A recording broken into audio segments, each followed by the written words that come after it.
gonna hate this song. Yeah, that was it. That's all I wanted. Yeah. Hey, what's going on, people? Greetings and salutations and all that good stuff. It is I, Hemmings, the One Piece Savant, aka Young One Piece Encyclopedia, and they also call me the One Piece Know-It-All.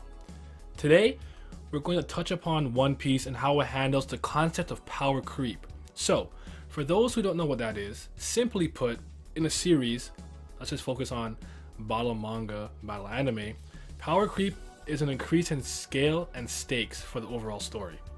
Once an arc is wrapped up, generally the audience would want the following arc to be grander on every level. So, if Villain A in episode 1 was powerful enough to destroy a city, Villain B later on in the story would need to be able to destroy something like a whole continent or island, let's say. In Dragon Ball, Raditz is as strong as a Cyberman, weak. We escalate to Nappa and Vegeta, and then we get Frieza eventually, whose power level is numerically in the millions. Everything keeps escalating, but this isn't a good thing if it's not handled properly. And truth be told, Dragon Ball isn't very good at it. It's easy to write yourself into a hole this way. Hunter x Hunter is a very good example of power creep done right, because this series does not rely on raw power, more so than it relies on tactical battles and strategy, the use of one's own ability in clever ways. So, let's talk about One Piece and whether or not it handles this common problem with battle series well. I think One Piece handles power creep in a very interesting way. One Piece strength varies because there's so many combat methods, even fighting styles. Then you have matchups and environments, which are a big deal too. I think it's important that we start off looking at the beginning of the series and how it's escalated. So, from the beginning of the series up until Logtown, which is the end of East Blue, Luffy was easily stronger than pretty much anybody he's fought except Smoker. He had a lot of variety in the foes that he fought against. Alvida was mid. Buggy was a fellow Devil Fruit user. Kuro was a cunning pirate with extreme speed, and his cat claws could easily wound Luffy because he's rubber. Don Krieg relied on military might and weapon variety. Then he had Arlong, who was a fishman. He was biologically different from Luffy in race, species. So in just East Blue alone, the combat variety and stakes are plentiful and different. So Kuro wanted Kaya's estate, which would have led to a town's destruction. This was important to Usopp. Arlong could have ruled East Blue, but more importantly, the emotional stakes were tied to Nami, Nojiko, and her village. Nami wanted to be freed from Arlong's grasp. Don Krieg wanted Baratier so he can use the restaurant as like a ploy to fool his enemies, but this was important to Sanji because of what Zeph did for him. The emotional stakes are super important because they matter to the characters, and if they matter to the characters, they matter to the audience. Everything does not need to be some world-ending event or island-shaking problem that will have ramifications on the overall verse. It can just be personal, and that's why I like One Piece so much. Oda is also very clever about how he handles titles and groups, by which I mean rank, status, epithets, and or bounties are never a true indication of a character's overall capabilities. So, for example, just because two people hold or held the rank of Shichibukai does not mean they are equal.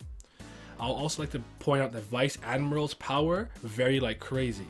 I never know when a Vice Admiral is going to be impressive, fodder, or decent. Sir Crocodile lost to pre-time skip Luffy and pre-gear Luffy, while Luffy fought Doflamingo post-time skip with gear 4th. Crocodile's bounty was frozen at 81 million berries, which could be impressive that it was frozen so low, depending on your point of view, while Doflamingo's bounty was frozen at 340 million berries. But did Crocodile look like fodder to you in Marineford? Because he was clashing and fighting with the greats with absolute confidence, and he was holding his own. I really like that in One Piece, that even though Luffy may defeat his foe, it does not downplay what they can do overall in the series. He may have been a Crocodile, that doesn't make Crocodile weak. I'm really a big fan of this because it's a little bit grounded in realism. Because if you think of sports, the better team does not win every game, and UFC and boxing, the better fighter does not always win. So a very good example of this is Nami versus Khalifa. Khalifa on any day of the week should be able to assassinate Nami with relative ease, but Nami's use of the perfect klimatat and her understanding of the weather gave her just enough to overcome that discrepancy. So now you have to throw in weaponry into the mix because klimatak is something that no one really has. And then you have smokers like Jite. His Jite is actually tipped in Seastone Prism, so he used that to pin down Devil Fruit users and stop them from using their ability. Now bringing the discussion back to stakes. If Crocodile had succeeded in his plans, he could have gained vast knowledge on the Pluton and ruled over a desert country where it does not rain. He would have been extremely difficult to stop. Enel was powerful enough to easily destroy islands with his Raigo. That shit is powerful. Now, I didn't think Luffy was physically inferior to Enel at all, but he had such a superior matchup advantage that he ended up winning that battle. Do you ever think about the fact though that we went from God Enel and Skypiea to goddamn Foxy and the Silver Fox, the Davy back fight?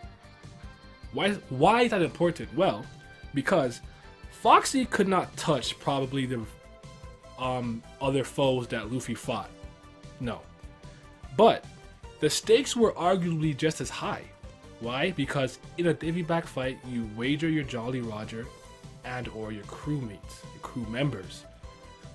The Straw Hats are such a tight-knit group that if Luffy had lost his crew members to this fight, it would have killed him on the inside. It would have destroyed him. You also have to wonder, why did these guys give the Straw Hats so much trouble? For one, they cheat. Foxy's very underhanded. Foxy is sneaky, crafty. These type of opponents, especially on Luffy, work very well because Luffy is pretty honest to a fault, and he's a goddamn ape. He's an idiot. He's not very bright. So, Foxy has vast knowledge of the Davy back fight, advantage Foxy.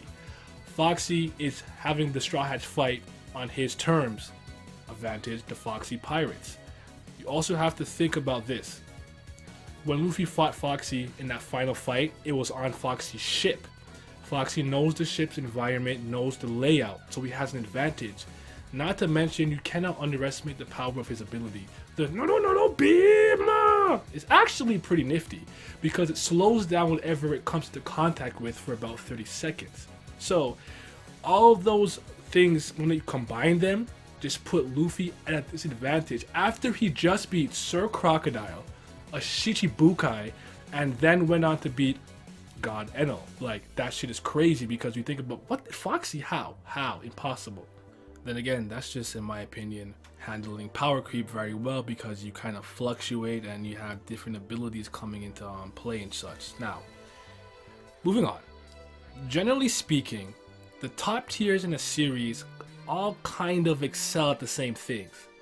If you could categorize overall combat capabilities into a few categories, so let's say intelligence, experience, speed, power, and destructive capability, etc., the top tiers usually excel at all those things at a high level.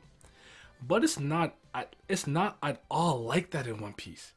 Marshall D. Teach, Blackbeard, is approaching becoming one of the most powerful characters in the verse, and he's done this without showcasing a single speed feat.